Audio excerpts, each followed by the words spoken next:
Hello everyone, my name is Ethan Yorke, and today we're doing a little bit of a different video. This is going to be my weekly baseball recap, but before I start putting these videos on another channel, I figured I would show them to my entire audience first. If it gets a good reception, then we'll start the other channel, but for now, let's get into today's video. And the first thing we are going to cover today are divisions, and the league we're going to start with is the National League, where in the NL Central, the Pirates have fallen to 6.5 games behind St. Louis.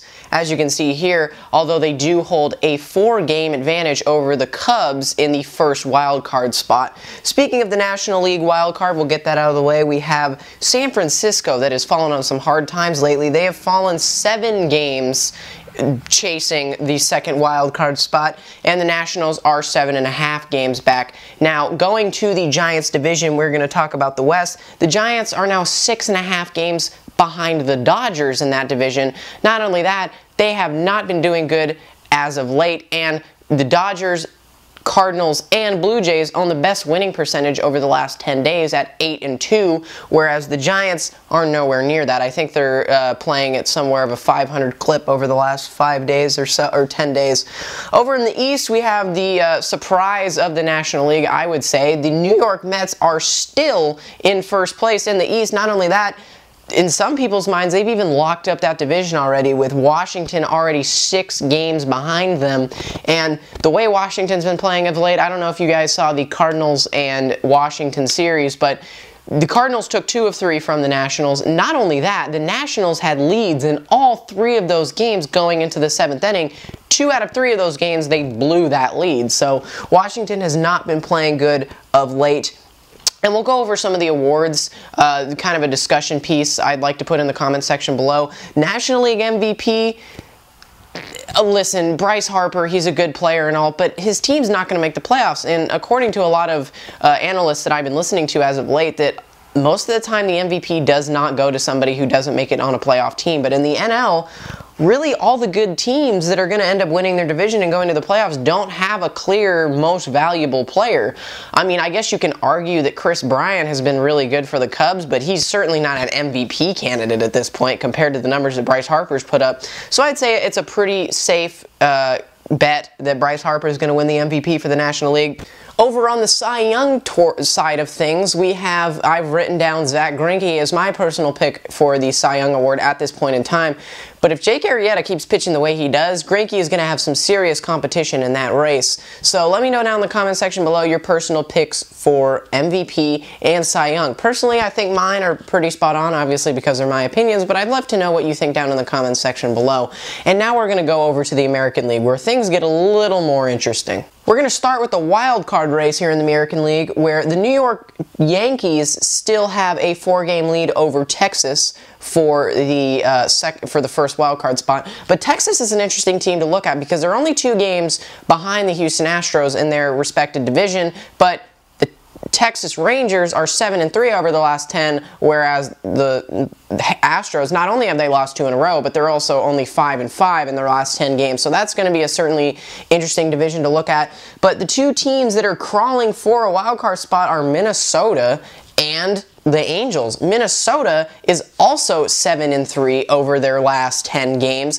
Not only that, they have one of the best young players in the game, Miguel Sano. He's hit 9 home runs and he has 26 ribbies in the month of August. So he is certainly heating up. Plus, they have guys like Brian Dozier on their team that have really started to heat up. Brian Dozier's always been a really solid player. So I think the Twins have a solid chance to take over one of those wild card spots. Certainly, I don't think New York is going anywhere. If New York is going where, they're going to go over the Blue Jays in their division, which I don't see happening at all. So I think New York Yankees are a pretty solid spot. I don't think they're going anywhere.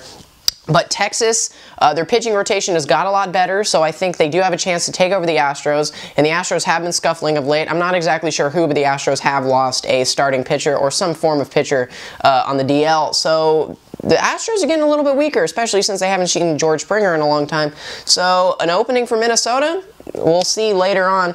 We're going over to the Central, which is a runaway division at this point in the American League. Kansas City has a 13-game lead over Minnesota, and Kansas City is undoubtedly, record-wise, the best team in the American League. Of course, the St. Louis Cardinals, the best team in the National League, with a ridiculous 40 games over 500, or 39 at this point. Not really sure. Back on the National League side, real quick, just because I remembered this, the Cardinals and Pirates are playing each other this weekend, and the Pirates are within 6.5 games of the St. Louis Cardinals, so this could be a huge series. Obviously, if one team gets swept, the division isn't necessarily tied, as in the Pirates sweeping the Cardinals, but if the Cardinals sweep the Pirates, which I don't personally see happening, even though I am a Cardinals fan, the division race is pretty much over at that point. They're going to be somewhere around 9.5 games out of first place, and with only a month left to go in the season, there's not really much they could do.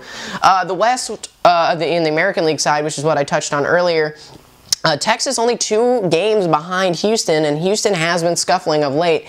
And to put some division races in perspective, we're going to use the West.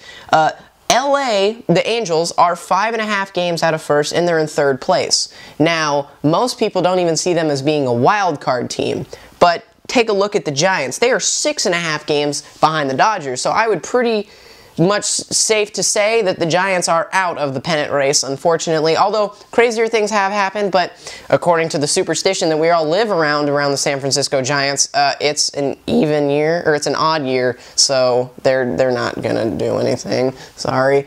And over in the East, personally, my favorite division in the American League, Toronto has a 1.5 game lead over the New York Yankees, and then the rest of the teams just have completely fallen off the wagon.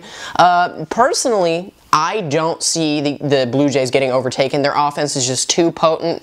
Tulowitzki, Encarnacion, Batista, Russell Martin, Ryan Goins is starting to heat it up like that walk-off homer he hit the other night. Josh Donaldson, undoubtedly, in my opinion, the MVP for the American League.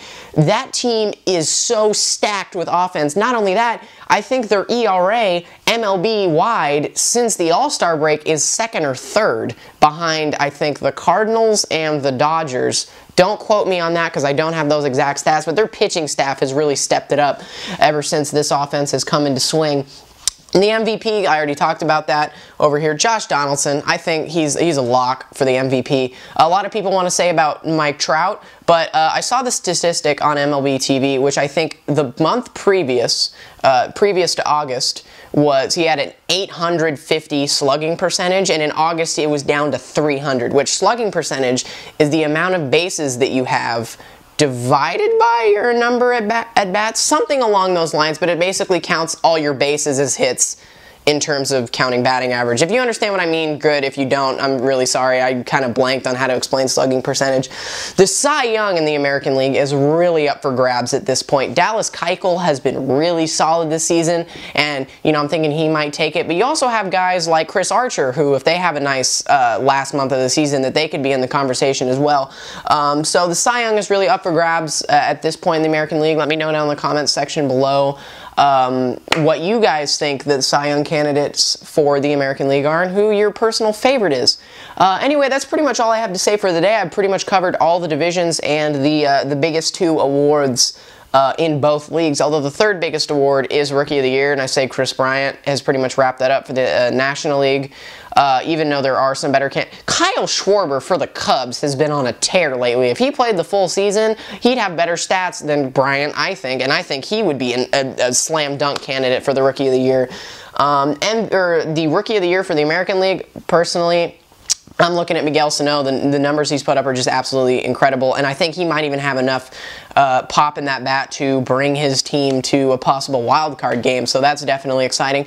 Let me know down in the comment section below all your different opinions and all the different topics I talked about. My name is Ethan Yorke, and I will see you guys next Friday, if you enjoyed this.